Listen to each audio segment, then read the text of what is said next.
نحمدہ ونصلی علی رسولہ الکریم۔ میرے عزیز ہم وطنوں، السلام علیکم ورحمۃ اللہ وبرکاتہ۔ جمعۃ المبارک یا پھر سنیچروار مورخ 21 مارچ کو ہم عید الفطر کی تقریب سعید منانے جا رہے ہیں۔ تاریخ اور دن کا تعین چاند کی رویت سے ہوگا۔ اللہ تعالیٰ سے دعا ہے کہ عید ہمارے لیے کامیابی کی تمہید بن جائے۔ رمضان المبارک کے ابتدائی ایام میں مقدس مہینے کی حرمت کا خیال رکھے بغیر امریکی صدر ٹرمپ اور وزیر اعظم اسرائیل نتنیاہو نے ایران پہ یک طرفہ جنگ کو مسلط کر کے بربریت اور انسانیت کی ناقابل فراموش مثال قائم کر دی۔ انسانیت کا خون ارزان ہوا۔ 86 سالہ معمر قائد جاں بحق ہوئے، جن کا افسوس پوری عالمی انسانیت کو ہوا، لیکن فخر اس بات پر ہے کہ مرحوم آیت اللہ علی خامنائی شہادت کے عظیم مرتبے سے ہمکنار ہوئے۔ جب بھی معصوم طالبات اور ایرانی جہاز کے غیر مسلح سواروں کے قتل کی بات چلے گی، ان کے حق میں دعا و خراج عقیدت کے ساتھ ساتھ امریکہ اور اسرائیل کے لیے ذلت اور رسوائی کا تذکرہ کیا جانا ضروری بن جائے گا۔ امریکی صدر کی ایپسٹین سے وابستگی، ضلالت، خباثت، ذلت کے دلدل سے نکلنے کے لیے، لوگوں کی توجہ کو ہٹانے کے لیے ایران کے عوام کو نشانہ بنائے جانے کی مذموم حرکت ہے۔ کسی بھی صورت میں UN چارٹر کی توہین سے کم نہیں۔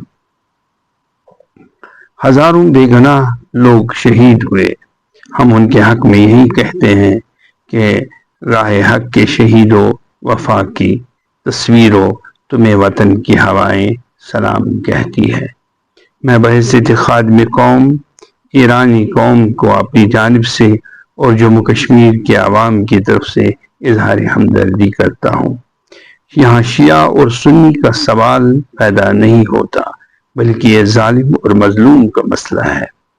ظالم کون اور مظلوم کون، یہ آپ کو طے کرنا ہے۔ عید الفطر سادگی سے منائیں۔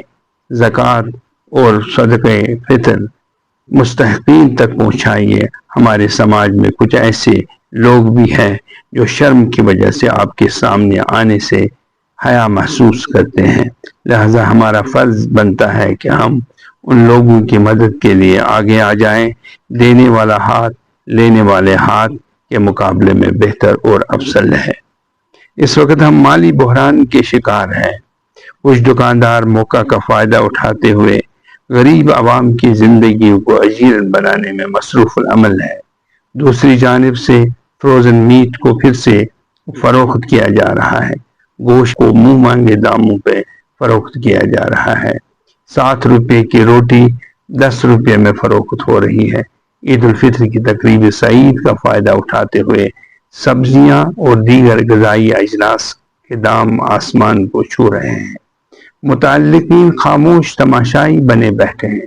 قوم کی ذبح حالی کا نظارہ دیکھنے میں انہیں کوئی تکلیف محسوس نہیں ہو رہی ہے۔ بجلی مہنگی، گیس نایاب، الغرض مایوسی ہی مایوسی ہر طرف نظر آ رہی ہے۔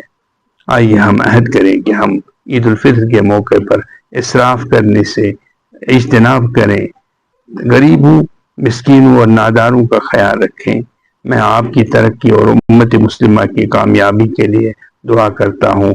اللہ ہم سب کا حامی و ناصر ہو۔